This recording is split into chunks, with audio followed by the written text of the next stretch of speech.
Hi everybody, Robert Dyer, and welcome to the Robert Dyer channel Christmas Countdown, where today I've got another exciting limited edition Christmas product for this year. And we had one from Sprite, and now we have one from their biggest competitor, which is 7Up. This is the 7Up Shirley Temple. Now, because we're on the Robert Dyer channel, we go big here, so I've also got this 12 can box so we can get a better look at it. Okay, so let's take a closer look at the packaging here, and for our purposes I'm using the box because the can essentially has not anything on it. It's mostly blank, but here you get the larger artwork. A few of the design touches are meant to reflect this release as a holiday product. You see right in the center there a snowflake, and in the center of the big dot in the 7Up logo you see a present style ribbon tied, and then you have of course the rest of the 7Up logo, limited edition. Got 12 cans in this pack. You've got what actually looks like a paper straw as opposed to a plastic straw, but then you have the drink itself with the cherry on top and large ice cubes. It looks very crisp and refreshing, as all 7Up products tend to emphasize.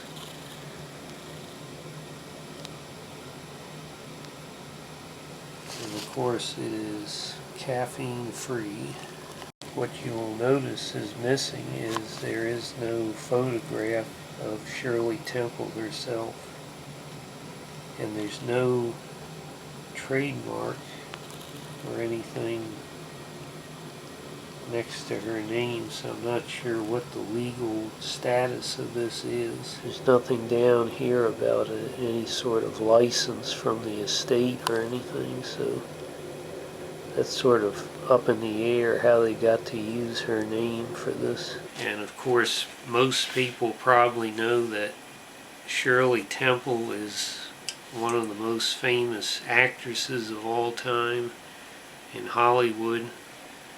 But a Shirley Temple is also a non-alcoholic cocktail that goes way back to when she was a movie star. I think it was made originally with ginger ale, but in later years, and obviously in this product, it's sometimes made with 7Up or Sprite. Or I guess you could even use Mountain Dew. And this product is interesting for a number of reasons, because it's sort of like a cocktail in a can, like you would see with an alcoholic one, but not in this county because we have a prehistoric liquor law that you can't sell that kind of a product. But this is being marketed as a pomegranate and cherry soda. Now, the cocktail was a grenadine and ginger ale and cherry, and there are a couple of other ironic things about this product. One is that Shirley Temple did not like the Shirley Temple drink, even though it was named after her. But secondly, a company tried to do this before, put the cocktail in a soda can, and she sued them and apparently won. So it's interesting that now that she has passed on, that 7Up is putting this out, and it's not clear how they got the rights to do this.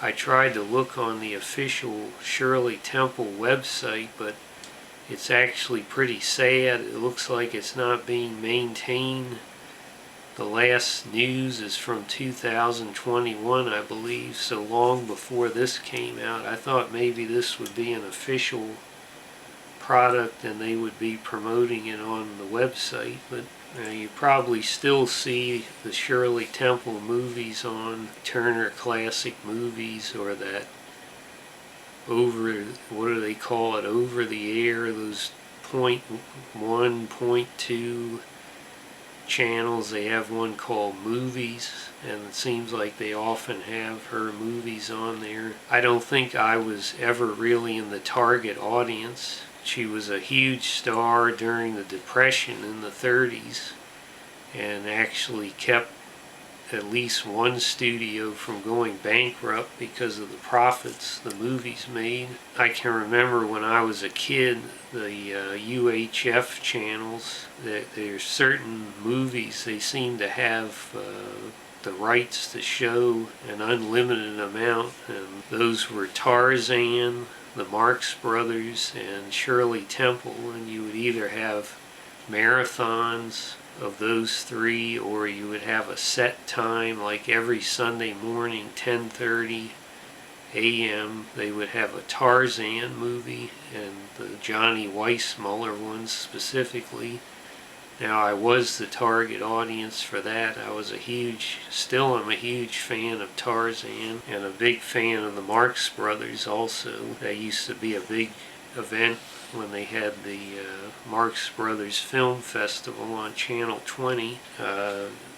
Shirley Temple, I can remember the movies being on. Probably the one I remember the most was Heidi. It's probably the best one, but apparently they claim that as she got older, to be a teenager and an adult, that nobody really wanted to see her in the movies anymore. I'm not sure if that's true or not, but that's the official story. Maybe she just had a lot of bad movies, bad scripts. I'm not really buying that idea. It wasn't like some people grow up and child stars, they turn into mutants. I won't mention any names, but that didn't seem to be the case with her, but that's the official story. And then somehow by the late 60s, I don't know if she was always a Republican, but she definitely was a Republican in the 60s, and she ran for Congress in California, and she lost. And I have a great interest in the history of the rise and fall of the Republican Party in California, so I was actually reading some things about that, and I encountered this. I had never heard about it, that not only her being a Republican, but that she was a really right-wing Republican, and she was a pro-Vietnam War, tough-on-crime Republican. She actually lost to a Republican who was anti-war in that congressional race. But she was apparently like Jimmy Stewart, who was so patriotic that he made a request to go on a bombing run over Vietnam. And apparently Shirley Temple was also in Prague during the Prague Spring, and she was there watching on a rooftop when the Soviet Union invaded Czechoslovakia and the tanks came rolling in. It was quite a brutal communist crackdown, and she saw people getting killed, so that later played a role in some of the things she did. She was named as an ambassador to various countries, including Czechoslovakia.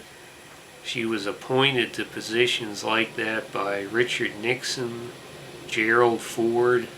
Then she actually was being considered to be Gerald Ford's running mate in 1976. Probably a dumb idea they didn't do that, but he might have had more chance of winning. And then interestingly, she endorsed George H.W. Bush in 1980, and then Ronald Reagan did not appoint her to be an ambassador, but then George H.W. Bush appointed her to be an ambassador again when he was president. And I didn't see much, they didn't seem to make much use of her after that in terms of the Republican Party. But I would say there's a lot retro about this, which probably makes sense with an old golden age movie star, but it kind of reminds me like the pink aluminum Christmas tree or something with all the pink colors. So let's go ahead and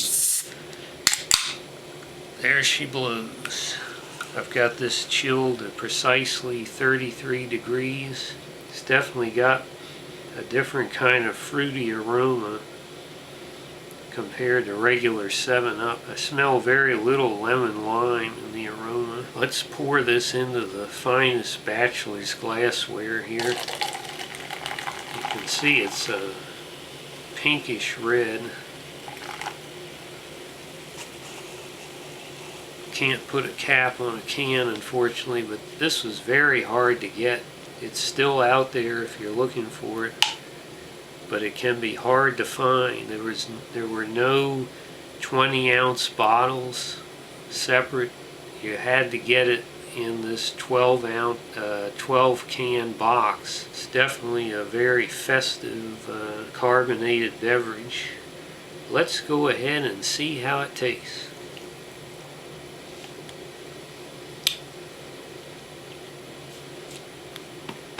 Well, I have to say they did more than Sprite did in that this really is a much different flavor from 7-Up. It wasn't like the winter Vanilla Frost Sprite where they were adding the vanilla from Vanilla Coke to the Sprite.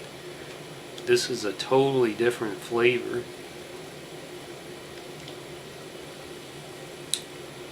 It's kind of a little bit sweeter than regular 7-Up. I would say the pomegranate is the most dominant. It is doing a pretty good job of the idea of the maraschino cherry on top, where there's just sort of an accent of cherry, and there's absolutely no, cherry cough syrup kind of issue. Cherry is not overwhelming in this. Seems sweeter and more refreshing than 7-Up in my opinion.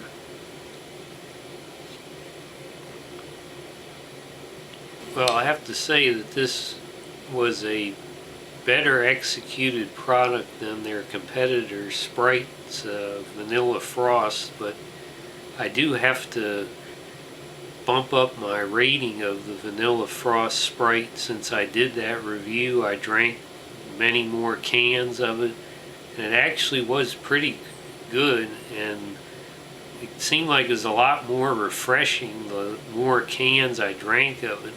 It was really a nice drink to have for the holidays, so I'm going to bump that up to at least 4 stars out of 5. But having said that, this is a much better executed product. It's kind of strange they don't have a photograph of Shirley Temple, and kind of questionable and sketchy that there's no trademark or permission of the estate, yet they're using her name as the full, that's what they're marketing this as. So I don't know how they're able to get away with that, but it's to our benefit. I guess they were able to, because this really is a delicious, festive, sweet, refreshing, a flavor that's even more festive than regular 7-Up. And the packaging, it's pretty understated, but it's definitely got a nice retro aesthetic to it. And then they definitely made clear with the design that this is a Christmas item this year. I hope they'll bring it back in future years, as well as to try some other new flavors like this too, because they were very successful in mixing this together and really creating a totally new product, but still crisp and bubbly and refreshing like you expect from 7-Up. So I'm going to go ahead and give this 5 stars out of 5. I would definitely buy this again. I would definitely recommend it, and a great Christmas holiday flavor. So I hope you like this video. Share it with your friends. please subscribe, and I'll see you next time on this Christmas countdown. Bye, everybody.